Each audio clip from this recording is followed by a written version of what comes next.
Welcome back to my weekly reading recap where I tell you all the books that I read this week and what I rated them. Let me say, I started the month of June off with 3 DNFs. These are the 3 books that I DNF'd. I don't know if I was in a mood. I don't know. I would like to revisit Sandwich. I just felt like I didn't care. And because my June TBR is so long, I don't have time to waste. Let's get into the books I did read. I read 5 books this week. 4 were on audio, and 1 was a physical book. I started June with The Storm. This was a recommendation. I did rate it 2.5 stars. For me, it felt like there were too many twists and turns, and it felt like almost to believe the story would be a stretch. So I did rate this one a 2.5. I then moved on to Valley of the Moms. This is a new release.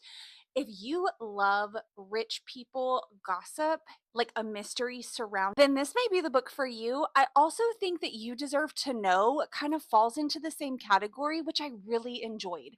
I did rate Valley of the Moms 3 stars. I thought it was a great story. However, the ending just did not do it for me. So it was a 3 star read for me. I then moved over to Mad Mabel. I have heard incredible things about Mad Mabel, and I will tell you, I rated it 5 stars. I thought it was so good.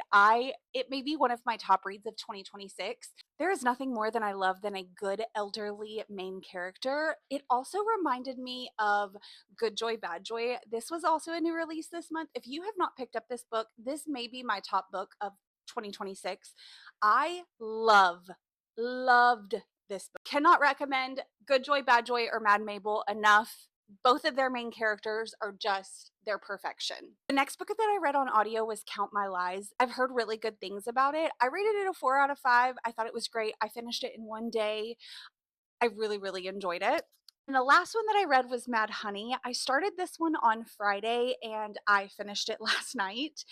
I gave it a 4.5 stars out of 5. I absolutely loved this story. I thought there were so many underlying lessons and I learned a lot about bees. I find bees to be fascinating, so I thoroughly enjoyed this book. But those are my reads for the week. Tell me what you're reading, tell me what you loved, and I'll see you next week.